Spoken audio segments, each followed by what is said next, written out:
Oh boy. Oh, okay, we're here.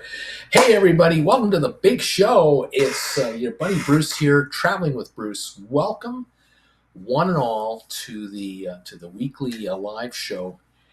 Tonight, the show's coming to you from Palm Desert, California. It'll come to you next week from Palm Desert, California, and then it'll start coming to you from Calgary, Alberta. How about that? We're returning back to Canada soon. Say goodbye to the desert for another summer. We're hitting 100 degrees now. 100 degrees for the highs here, and so a lot of the snowbirds have vanished. They have vamoosed, and you can tell when you go to your local Costco or Walmart. Go to the checkout counters, and you don't wait long to get serviced. Not long lines anymore.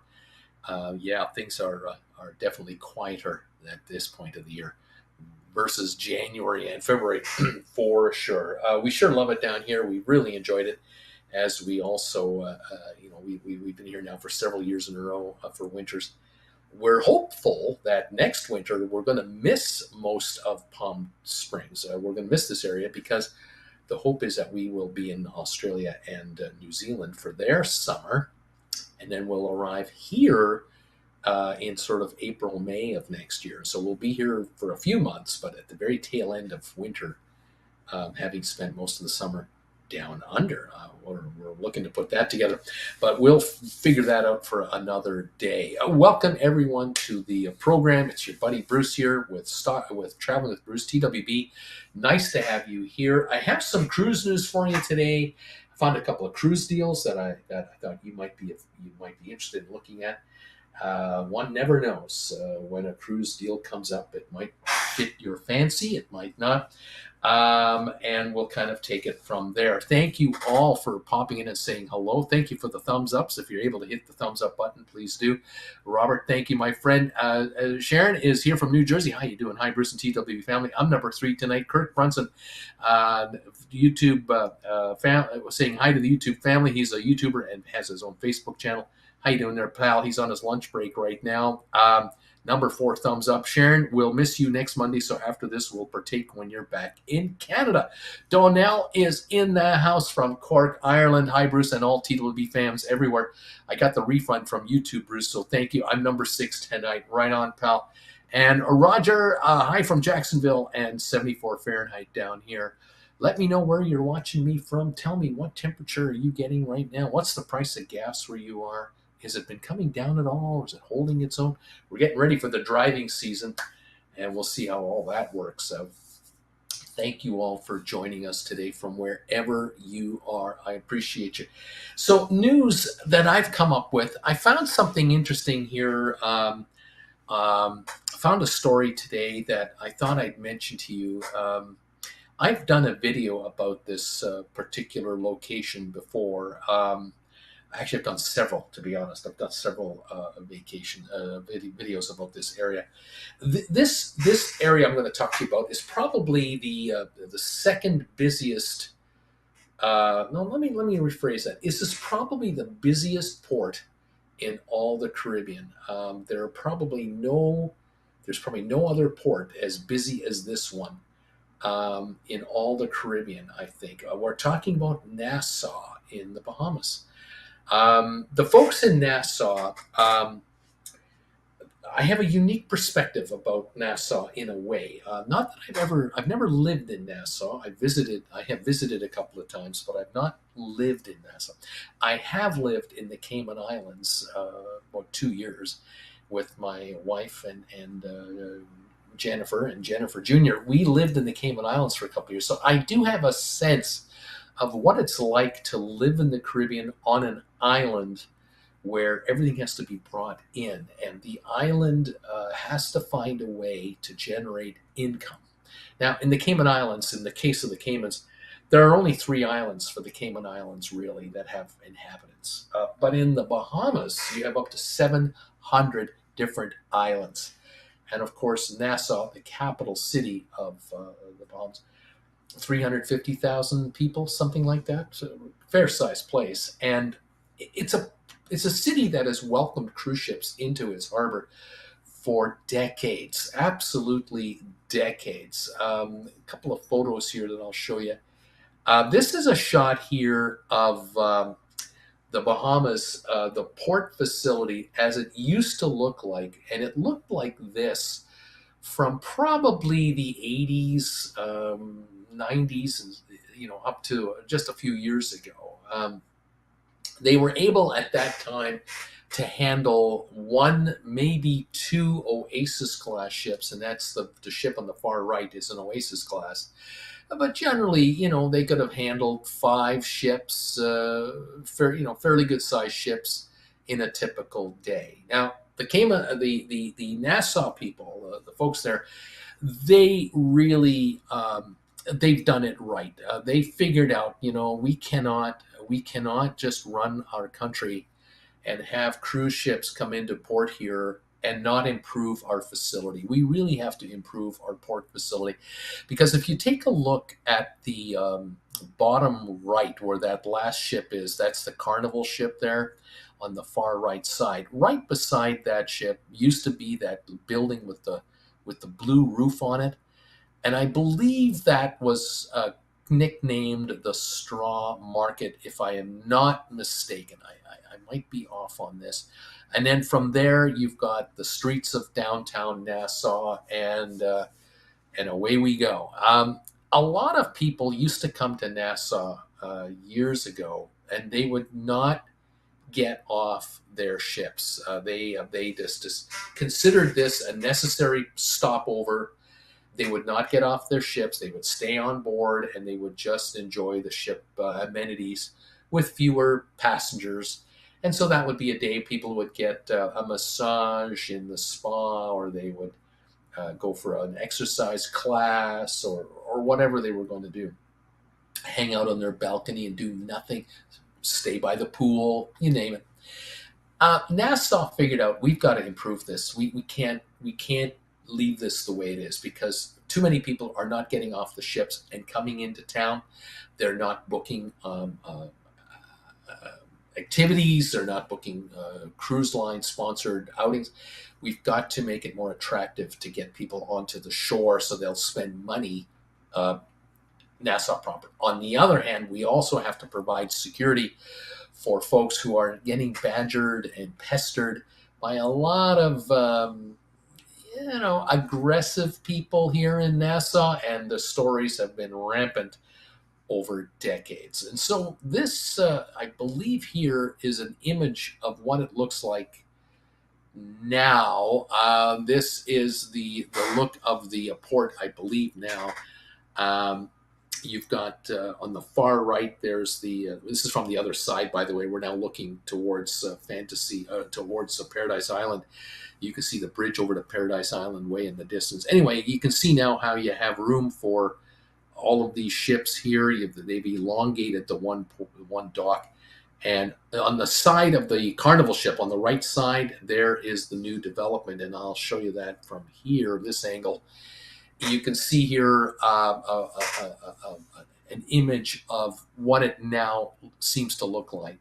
They have a sound stage built there. And they've got walkway areas. And I believe passengers who are in this area are possibly not exposed to the regular folks from the island. Now, I don't want to sound too nasty, but if you go at the very top there, at the very top of the photo, you can see that the old straw market thing is gone, and there's a much more modern set of buildings, and they've installed their different shops and whatnot, but they've also installed a very sophisticated and organized pickup and drop off area for tours. And so a lot of passengers who do not want to go into Nassau proper do not have to go into Nassau proper. They can literally just stay at this port facility, enjoy a few hours on land, or take a tour from a tour bus or on a scheduled activity, and then be brought back. So this has been a big improvement. I think here's another shot here, kind of another angle of it. I believe that after hours in the evenings, there could be concerts held at that band shell there, and locals can come out and enjoy that area. If I'm not mistaken, I'm pretty sure that the good people of Nassau, Bahamas, have really turned this into a focal point for, let's say, the downtown area of Nassau. And during the day, when cruise ships are here, this is sort of set up for cruise passengers, but in the evenings, it might be for everyone. And so it's a nice thing to see. Now, the thing I want to mention here is that this didn't come cheap. To build this facility did not come cheap. It was supposed to run about $250 million when it was first announced that Nassau was going to redo their harbor and for cruise ship passengers. It was going to be a $250 million build. Global Ports International were going to run it. The money was raised through banking lines of credit that the government has, and they put this all together. But unfortunately, COVID hit in 2020, and delayed the beginning of construction, but it did get started during COVID, was completed last year, but the final cost, about $350 million final number to build this facility. But we're talking here about a 20, 30-year lifespan before major money needs to be reinvested. And so maintenance, now every year will maintain its nice quality, and away you go. Now, how is the government going to pay for it? Because the $250 million budget was proposed when passengers used to be charged $18 each, basically call it a head tax. Whether you got off the ship or not, the cruise lines had to collect from every passenger $18 and hand it over to the Bahamian government. Well, with a $350 million price tag and a higher cost of living factor, they've raised their rate on the head tax. It's now $30 a passenger, and it's buried into your ticket as part of the taxes and fees that you're charged. So $30 per passenger. Now, at a $4 million a year rate in downtown Nassau, we're talking about $120 million of income coming in to pay for all the security, all the staff, all the immigration, and all the harbor costs to run everything, and then to extract enough money out of that to help pay back the $350 million in financing and interest charges that the government has run into. I believe their objective is to get to 6 million passengers a year or more, and that could bring in 180 million.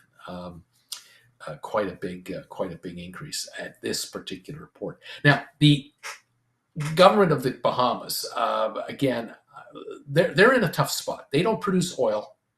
They don't produce cars.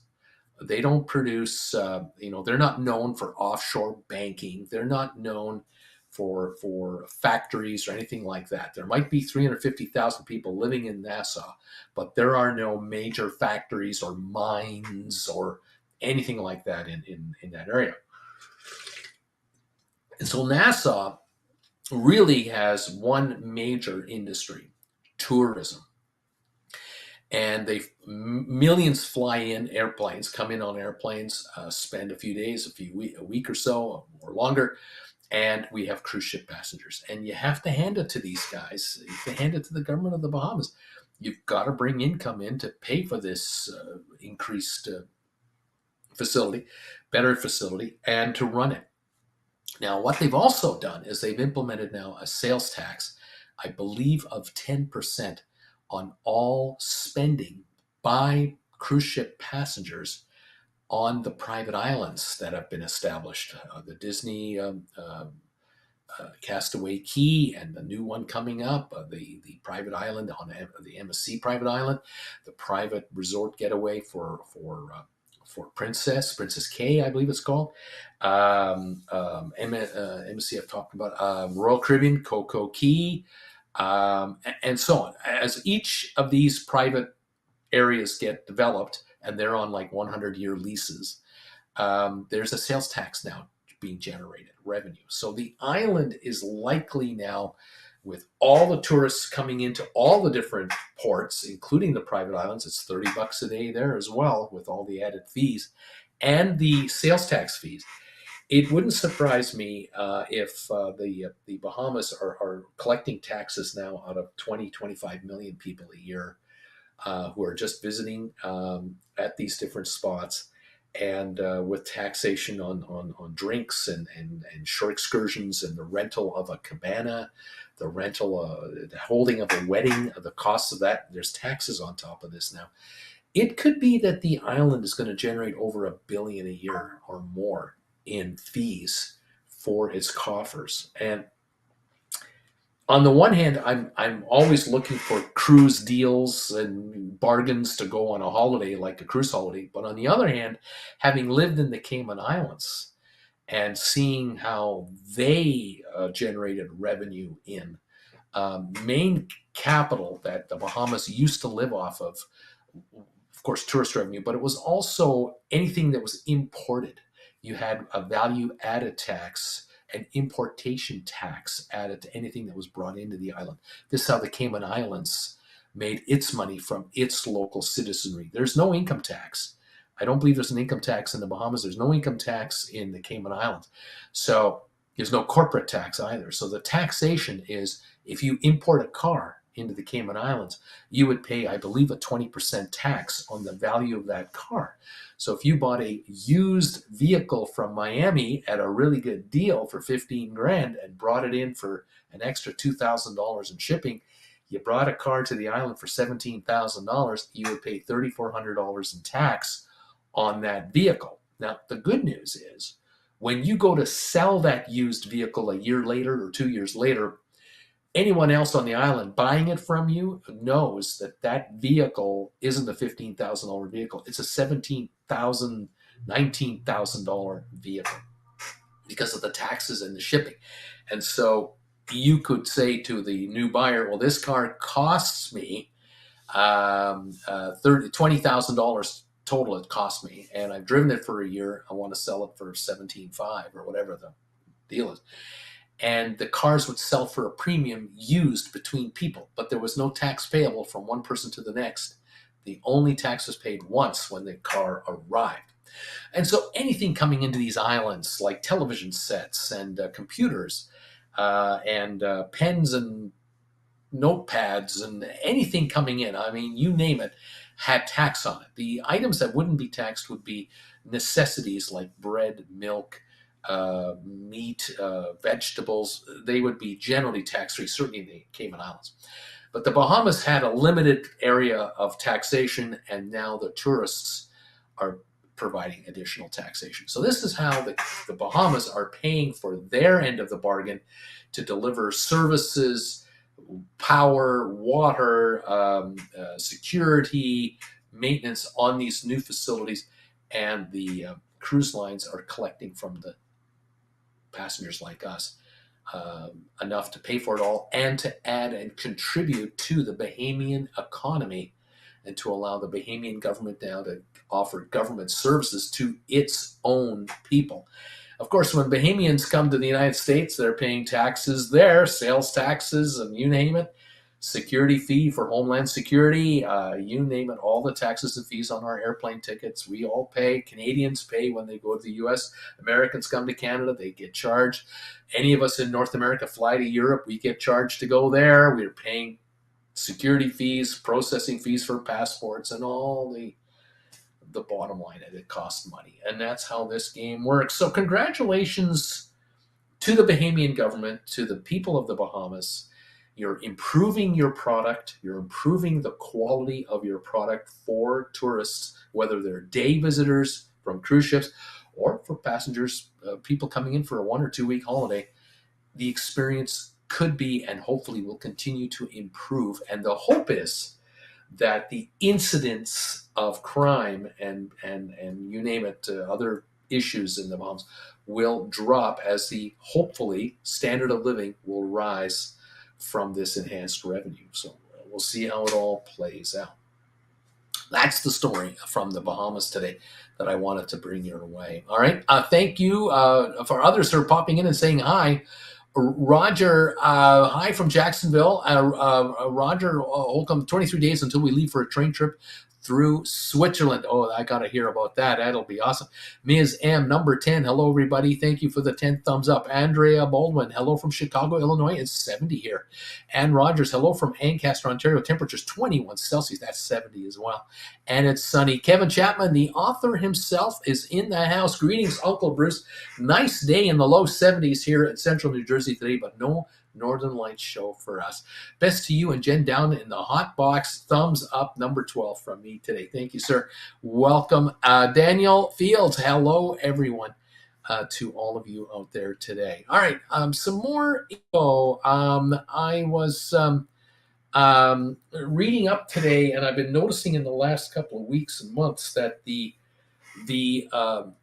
Biden administration has announced a year ago that they're trying to eliminate the hidden fees and hidden costs that Americans and other travelers are experiencing across many businesses in the United States. And one of the businesses that is notorious for hidden charges is the tourism business. If you know, and I know, that if you look up an airfare in the U.S. to fly from one city to another in the United States, you're going to get an airfare that you know is not what you're going to pay to take that flight.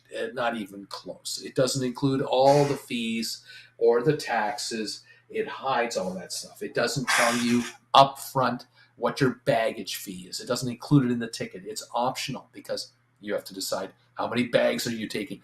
There are airlines now wanting to charge for carry-on fees. They want to charge for other items. Now a bottle of water costs you money, a can of Coke costs you money, and so on and so on. Well, the Biden administration has proposed legislation federally to eliminate these surprise fees. Now, in the airline sector, they want to go a few steps beyond just the idea of an all-inclusive ticket price. If you want to fly from LA to Denver, instead of getting quoted $99 on an internet thing, and then you go to reserve your seat and you got to pay for your seat, you got to pay for early boarding, you might have to pay for baggage, and on. It just goes on and on. By the time it's all done, you're at $189 or $229 because of all the other fees that are buried in there, including government fees. The feds are saying, no, if you're going to advertise this fee, it's all inclusive or it's illegal. And other changes they want to make is if you're a passenger and you're delayed more than 3 hours for a domestic flight, then you should be entitled to a full refund in cash.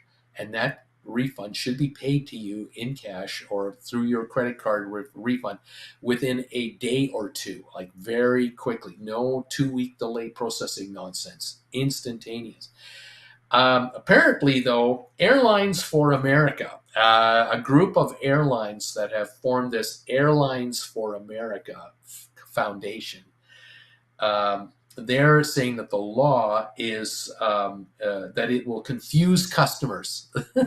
And it's an attempt to regulate private business operations in a thriving marketplace, and it is beyond its authority. They just can't do that, they feel. The Department of Transportation is now implementing these new rules to protect customers, and if your bags are lost, you have to get a refund for your baggage fees. They can't charge you that and then just return your bags to you. They have to return this. There have to be all kinds of other compensation for passengers, and there has to be a clear and concise quotation system for passengers to know, okay, the flight from LA to Denver is this much money, and that includes a seat, because no one can stand on an airplane. Everyone has to sit.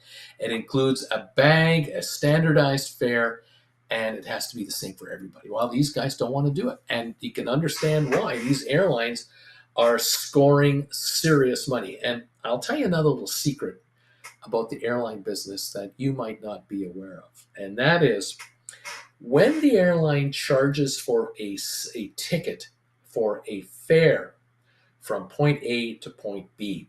The U.S. airlines have to pay a percentage of taxation, I think it's 7.5%, to the Transportation Authority or the FAA or whatever the agency is called on the fare.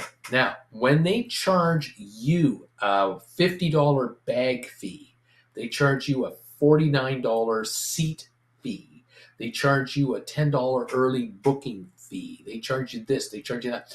All those charges are not included in the taxation part of the airfare.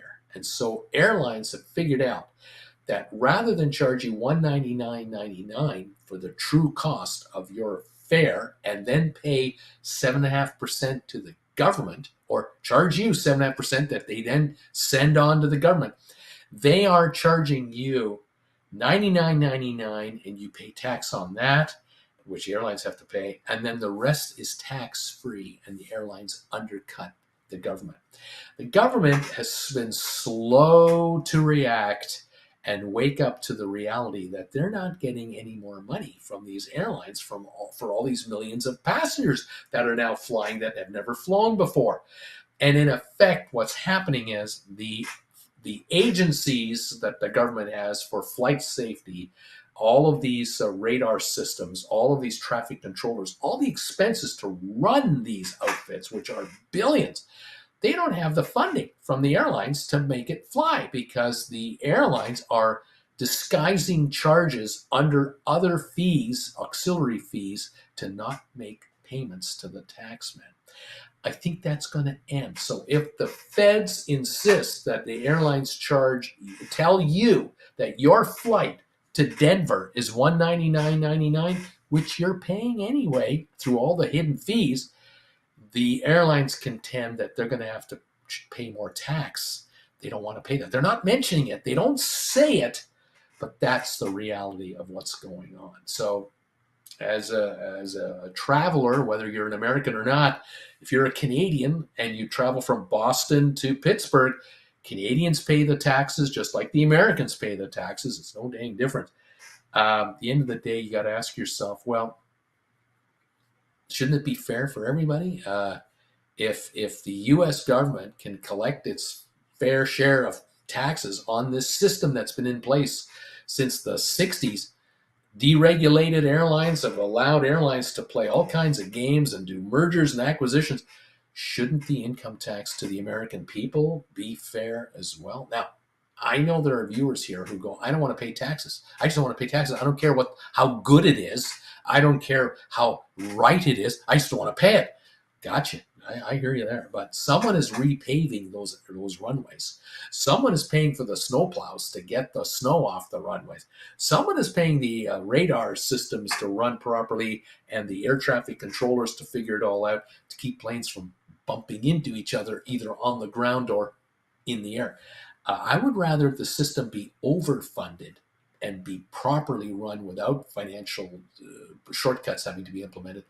And I don't have any mercy for the airlines with regards to the fact that these guys are going to have to pay up a little more, because they've been getting too much of a free ride as far as I'm concerned. And the end product to the consumer in America is substandard compared to almost the rest of the world. Now, I agree. There are better airlines in the U.S. are better run than other airlines in other countries. But when you compare American Airlines services and convenience and how you're treated by these airlines, compare that to the G10 or G20 countries out there, the Britain and Germany and France and Italy and Canada and other countries. America is way down the list. It's pathetic, actually. And Americans are being taken for a cheap ride compared to what they could be getting. But that's just this man's opinion, and we all have our thoughts on it. Interesting. They're suing the U.S. government to not have to do this. That is the game being played right now by the airlines. They're not your friends. I'll tell you that right now. Welcome from Steve R. Hello, Bruce from Northeast England. Thank you, Steve, for joining us. Roger took the daughter on Celebrity Mexico cruise. I'm taking son on Swiss trip, Emirates to Milan. then Switzerland, Bernini Express, then Glacier Express, finally winding up at Basel Art Fair. This is an awesome, awesome trip. That is absolutely stunning what you're doing there. Your photos are going to be taken, videos are going to be taken, because the geography of this trip is incredible. Congratulations, Roger. Well done indeed. Thank you all for joining us today. From wherever you are today, it's so great to have you here for the big show. There are thumbs ups in here now. 19 have come in. 30 now are watching. Slowly but surely, people are figuring out I'm on live at 7 o'clock now every Monday night, Eastern time. Thank you for joining us. And if you're watching on the rerun, hit the thumbs up button for us and give us a bit of a boost. I thank you very, very much. All right. Next story. Apparently, the Royal Caribbean people have announced through travel agencies that they are going to comply with a new law out of California. And this is interesting, because you get the federal junk fee law that they're trying to implement, where junk fees for hotels are going to be dealt with regard to these so-called resort fees and these convenience fees and all these other BS fees that have been shoved down our throats by all kinds of businesses, including hotels, restaurants, and everything else. California has decided that if you're going to advertise any services to a Californian, there's a new law. And the new law kicks in July 1. And it's one of these all-inclusive laws. And now Royal Caribbean has figured out that they cannot play the game that cruise lines have been playing for decades on their own. The airlines have their game. The cruise lines have had their game. And that game is where you're driving down the highway and you see a billboard for a cruise that's a 1-week cruise to the Caribbean for $199.99 a person, and a little asterisk at the end of that $199.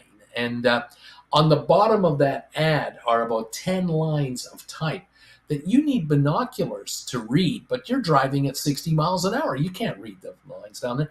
And in those 5 or 10 lines of type are all the terms and conditions of this $199 fare, which doesn't exist. No one pays $199.99 ever for a cruise like that. Because by the time you factor in all the charges, you can double that number minimum, and you might be in an interior cabin, and there are only 5 of those available per cruise, because, of course, this is such a wide open thing for abuse. It is just ridiculous. Well, the lawmakers in California have had enough. They got complaints. I will bet you that every state legislature across all the states in the United States are bombarded all the time by upset customers who say to them, when are you guys going to do something about the abuses of these different businesses? The hotel business does it. The car rental companies do it. The airlines do it. The cruise lines do it. It's rampant. It's just everywhere. We never get told the actual price for any of the things we want to book. It's absolutely ridiculous. It is a joke, but we all know as consumers that we're being lied to and we're being hoodwinked, and they're trying to pull a fast one. When are you guys going to make them all do it the same way with full disclosure? California has stepped in, and July 1, if you want to offer a cruise to a Californian, you better be careful. And this means if your website is available for viewing by a California resident, you are breaking California law. If you are showing a cruise out of New York to Bermuda and back, without all the charges factored in. This is where Royal Caribbean has figured out we have to now make this standard practice for everybody. We have to now show our cruise to our clients, no matter where they are, because we don't know who's Californian and who isn't. We don't know if we're breaking the law to any Californian, and the fines are steep. We're going to now show all-inclusive pricing. I am looking forward to seeing how this plays out coming up. Apparently, Royal Caribbean cruises and Celebrity cruises will now be one set of pricing per category. And apparently, their high-end cruise line, their top-end line, which at the moment I'm forgetting which the cruise line that is, Seven Seas. They don't have to change the pricing on Seven Seas cruises because they're all inclusive already. You don't pay extra for tipping. You don't have to tip addition. It's built into your cruise. You don't have to pay additional for food. It's all built into your cruise. All the specialty restaurants are included in your fare. It's going to be interesting to see how this plays with Royal Caribbean cruises and Celebrity cruises. Now, what about Carnival and all their cruise lines? What about Norwegian and their cruise lines and everybody else? This should be a most interesting summer coming up for new reveals on cruise pricing. We'll find out how that plays out going forward. Anyway, there's another little bit of tidbit of information for you. Never a dull moment in the cruise business, right? Hello, everybody from everywhere. Thank you for joining us from around the world, wherever you are. So glad you're here. Say hi to us if you like. Hit the thumbs up button if you can, if you enjoy the info. And thank you to the early show. For Jennifer and I, we are now very actively looking at our next holiday, which is a European getaway. We think we're going to leave Canada sometime in August, and we'll be gone until sometime in October, which is similar to last year. But this year, cruises are going to be part of our vacation. If we have it our way, there will be perhaps 2 cruises in our vacation, maybe 3. And so we're plotting now our timing for departure over to the UK, a cruise around Scotland and the UK, which will include a visit with Donnell. A cruise for the Mediterranean now will be plotted, and there might possibly be on the way back. We stop in Boston, New York or Boston for a New England cruise. There might be one of those. We'll keep you folks posted in case any of you are booking any of these. We'll let you know we might be on the same ship you are. And we'll see how this all plays itself out. Connie is here. Hi, Connie. Hi, everybody. Nice to be here. Welcome to the show and the channel. 30 of you are here. Say hi to us if you can. Thank you all for joining us today. All right, I found some cruises I thought I would mention to you today. I was looking up the fact that, every year cruise ships have to reposition themselves. They go from the Caribbean area and they head out to Alaska, they head out to Europe. Then every fall, we have cruise ships leaving Alaska, going to maybe Asia or Australia, or leaving Europe and heading back to the Caribbean. We always have this going on. And this is where you can save a bundle of money on some of these cruises. And I thought I would show off today 3 different cruises that are in 3 distinct areas of the planet. And I thought there's one of these might appeal to you folks. The deal might just be right. So the first one I'll talk to you about is on this ship right here called the MSC Seaside. Now, the MSC Seaside is leaving Europe and heading for Miami. And there are a series of cruises you can book on this ship as a repositioning cruise. Now, I put one together. I found one here for 21 nights. A 3-week repositioning cruise, and that caught my eye. Departing October 27th from Rome, Italy, and arriving in Miami on November the 17th. And I thought, if you're going to be in Europe at all in October sometime, or if you wanted to catch this cruise back to America as an American, for example, I thought, you know what? You could fly over to Europe in early October for cheap, because this is shoulder season. Kids are back in school. The summer's over, but you come to southern Italy in October, you still have wonderful 70, 80 degree weather. You don't have 90, 100, but you've got 70, 80 degree days with cool 50 degree nights. Ideal. And so if you wanted to spend some time in Tuscany or in Venice or the Rome area or down to Naples or Palermo, Sicily, what a great time to come on over a week or two before a cruise like this to spend some quality time in Italy before you got on this ship that is taking you back to Miami. Take a look at this map right here. You can see here on the top right, it says Rome there.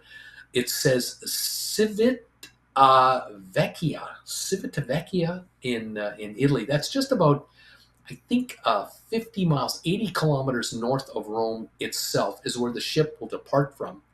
And you will head to Palermo on Sicily first. Then you head over to Barcelona, to Valencia, to Cadiz in Spain or Seville.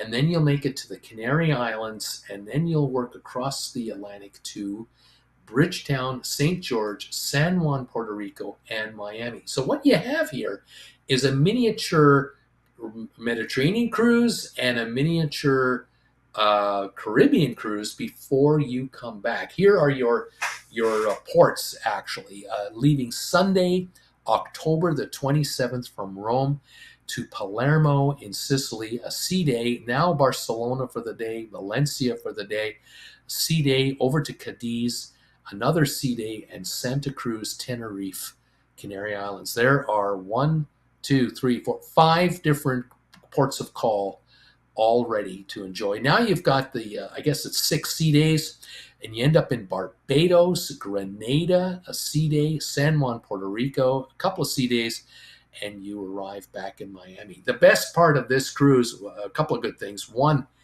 is you're not going to be suffering from a time lag, no jet lag here. With 21 nights, 3 weeks, you're going to be completely adjusted time-wise, so you're not going to worry about that. But here's some pricing for this cruise. Check this out.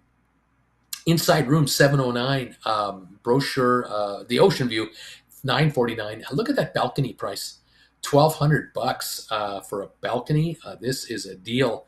We're talking $400 a week for a balcony here. This is kind of nice. Now, if you go for a suite, you're bumping up to $2,100 a person for 3 weeks. So it's $100 a night. Now think about that. You might want to go all the way to a suite for $100 a night, because that's what it's going to cost you for a typical cruise out of Miami for 7 days anyway, in a regular balcony nowadays, $100 a night. But here, for 21 nights in a suite with additional perks, might be worth your while. This is a cruise that might be worth investigating. Over here, we can see that we have the ship built in 2017. The Seaside is 160 gross tons. She's 1,060 feet long, 135 feet wide. Passenger capacity 5,084. I don't know if it'll be full, however, going across. I doubt it would be. So if you're in a suite, you're going to like it. Cruise size, 1,500 people. Cabins with verandas, 1,500. Suites, only 216. And I think you're going to get the best of class service up there. Tipping is expected. Tipping guidelines, anywhere from 10 to 16 per day per passenger. And then you have a 15% tip added to beverage orders. There you go. A couple of pictures of the inside of this ship. Spectacular. There have been many, many videos made of this ship on YouTube. Here's a shot from the back deck of this ship. There's a pool at the very back deck. And you can walk across the very top of that ship up there, at that round thing up there. You can walk across that with a glass bottom, so you get some fantastic views up there. Cabins range from all kinds of sizes. I think this is a balcony room here. And of course, many dining venues available on board the ship. So for a 21-night cruise to go all the way here, from Rome all the way to Miami, if you've flown one way to Europe, even if you land in the UK, once you get to the UK, spend a few days in the United Kingdom, you can fly EasyJet or other airlines, super cheap. Ryanair to Rome, if you need to fly to Rome, and spend a week at least in Italy before you get on this ship, maybe 2 weeks. So you decide for yourself. The room rates, so hotels will be cheaper, and the airfare is cheaper. Train tickets are a breeze. And then come on home to the United States, to Miami. What a fantastic journey this could be. Fantastic. All right, I've got another deal for you on this ship right here. This is the Regal Princess cruise ship, and I have found a 21-day cruise, a repositioning cruise on this ship from October the 6th to the 27th, from Southampton to Galveston. Now, a ship to travel 3 weeks to Galveston from Southampton, there's no way you would go direct. You're going to go several stops. So here you go right here. You would leave Southampton and you'll end up in Le Havre, which is a day trip to Normandy or Paris, then to Bilbao, Spain, Vigo, Spain, Madeira, Portugal, offshore there, and then across to Antigua, St. Thomas, Grand Cayman, and eventually to Galveston. So this is a nice little tour. Here's the official itinerary. Sunday, October 6th, you leave Southampton. Same thing here. You would not fly to London and get right on this ship. That is not what you're going to do. You have got to land in London, say, 2 weeks before you leave. You need 4 or 5 days to adjust for the time change. Depending on how old you are, like me, you need more time, and you gotta discover London and enjoy the UK, have a couple of beers and some fish and chips and see some of the museums. Work your way to Southampton on the Sunday, and away you go. Monday, you're in Le Havre. Tuesday, sea day. Wednesday in Bilbao, Spain. Then you have a sea day. Then Vigo, Spain on Friday the 11th. Then a sea day, and you're in Funchal, Madeira, Portugal, on Sunday, October the 13th. There's your first week right there. You've already done 1, 2, 3, 4 ports of call. Now you got the sea days, 6 sea days, I think it is, and you'll end up in Antigua. You'll then end up in St. Thomas, U.S. Virgin Islands on Monday the 21st. 2 more sea days, and you're in Grand Cayman, Cayman Islands. 2 more sea days, Galveston, Texas. I'll tell you right now, you're leaving Southampton, it'll be in the 50s and 60s temperature-wise. You'll be in Bilbao, Spain, it'll be in the 70s. You're going to get to Funchal, Madeira, it's going to be in the 80s. All the way across the Atlantic, it's going to be in the 70s, 80s, 85-degree temperature. Antigua, St. Thomas, Grand Cayman, 80s for the high, absolutely gorgeous. And then Galveston on Sunday the 27th. Fantastic journey. This ship was built in 2014, refurbished in 17, 142,000 gross tons, 1,083 feet long, 126 feet wide, only 3,560 passenger capacity, 1,300 crew. And let's take a look at a few things. By the way, tipping is expected, $18 a day, $17 a day, $16 a day, depending on what class of room you take. All right. Now, let me show you this. Look at these prices, and you're going to flip out. You're going to go, wait a minute. Whoa. What are you talking about, Bruce? 21 nights for an inside room, $2,600. What the hell is that? A balcony, $2,600. A suite, $3,500. Wait, what's the deal? Let me show you the deal. Okay, check this out. If you are booking the Princess offer, here's what you get. Yeah, you're paying $2,600 for the balcony. Look at that middle. Look at this middle deal right here. Okay, you're going to get $110 onboard credit for 2 guests on the cabin, but you're also going to get a beverage package for each of you. You're going to get unlimited Wi-Fi for each of you for all your devices. You're going to get prepaid gratuities for each of you. Then you're going to get 2 premium desserts per date, 2 fitness classes per person, 2 casual dining meals per person, and then they have Ocean Now and room service delivery. The key here is this: the beverage package, number 1, the internet package, number 2, and the prepaid gratuities. Those first 3 right there, you're already talking about $100 a night a person deal right there. So now let's go back to the cost of this cruise and take a look at the balcony price over here, okay? The balcony price is $26.76 for 21 nights. $2,100 comes off of that deal for the drinks, Wi-Fi, and tipping. Combined, you're paying $676 for all your accommodations, all your meals, and you get those desserts added in. This is a good deal. On this deal, this is the one you want. Now, you can go suite. Go to the suite deal, $3,500. Absolutely, you can go right up the suite deal. I don't believe the bottom here, this deal here, is any better than the balcony deal. I think it is the same benefits. But if you take $100 off per day, $2,100 off the $3,500 cost, you're getting a suite for $1,400 a person for 3 weeks. That's $485 a week per person for a suite. That is a deal worth looking into for this kind of a cruise right here. So not that bad a deal to kind of look at. This ship, of course, is beautiful. There's a shot there. Here's a shot of the pool area, one of the pool areas, and some of the jacuzzis, of course, and then, of course, your rooms. There's probably a suite right there, balcony suite, and it might be even nicer than that. So this is worth investigating.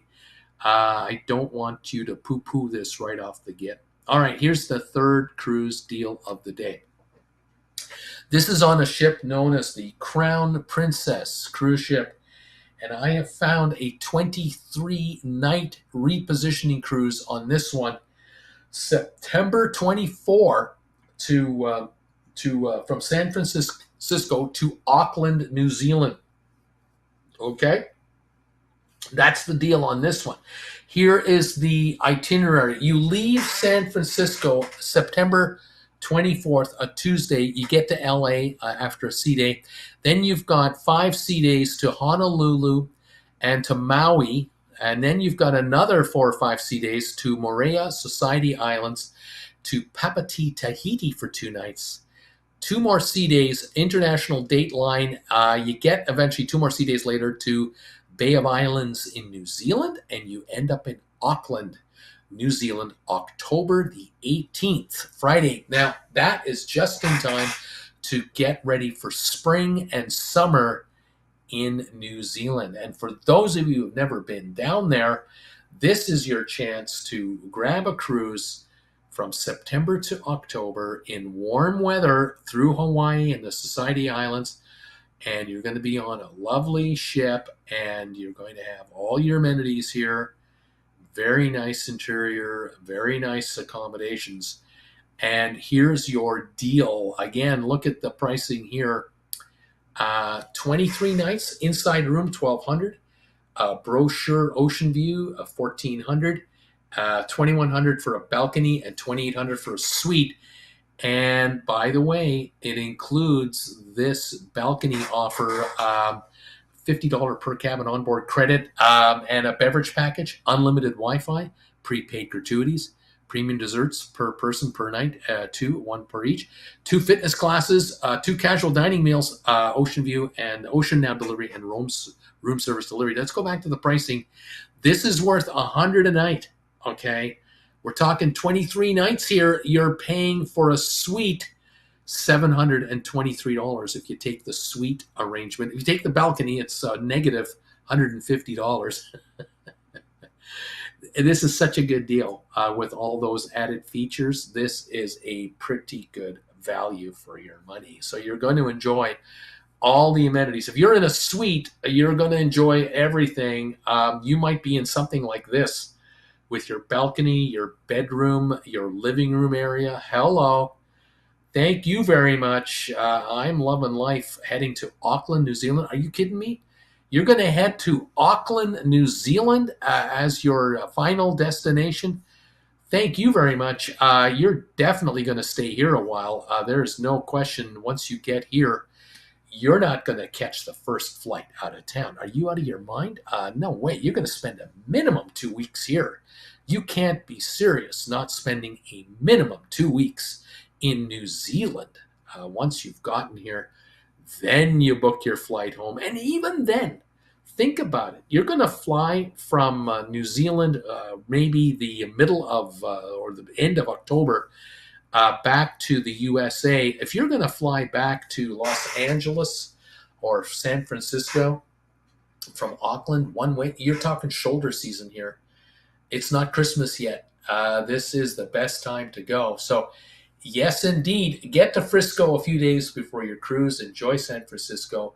Get to Auckland, New Zealand. Spend a minimum 2 weeks in New Zealand. Grab a rental car and explore the north part of the island. You might even find that you'll spend a week or two in Auckland, fly to New Zealand, to Australia, 3.5 hours, and spend a couple of weeks in Australia. And then come home from Sydney, perhaps. You can enjoy a lovely vacation. And the ship will be just a treat because unpack once, 23 nights with all those amenities. Nice. Very, very nice. Those are three cruises that I uncovered that I thought you should be aware of these. These prices might look high. They aren't.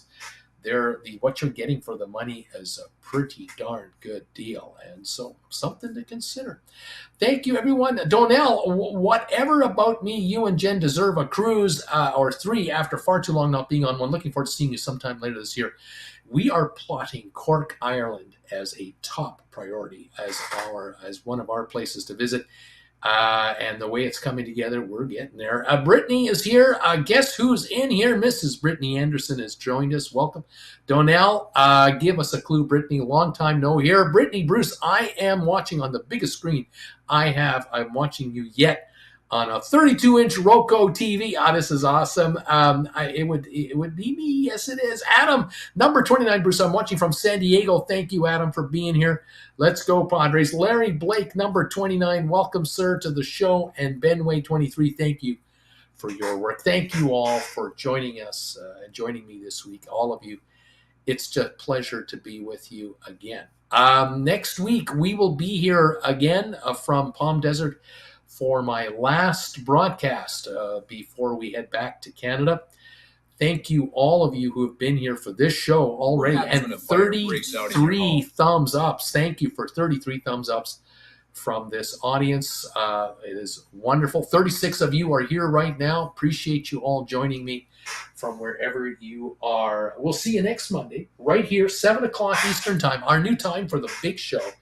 Join me every Monday night at 7 o'clock Eastern. We'll keep you posted on kind of what's going on, and we'll definitely fill you in as soon as we know our bookings for cruises in Europe. You'll know, and we'll maybe run into some of you guys at some of these ports of call or wherever we're spending the rest of our vacation in Europe. I look forward to catching up with you.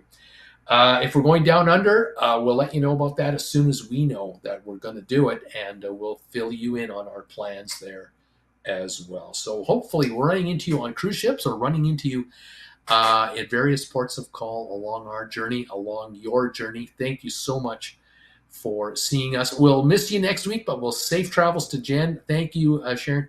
You got it. We'll catch up with you. Brittany, I'm watching you from a cold Pensacola. 71, baby. It's cold down here. Hang in there. Don't forget to get your windbreaker on. Thank you all. Have a great rest of your evening and great rest of the week coming up. We'll see you here next Monday at 7 o'clock Eastern Time, 4 o'clock Pacific Time from Palm Desert, California. Take care, everybody, and thanks for the thumbs ups. We'll talk to you soon. Bye for now.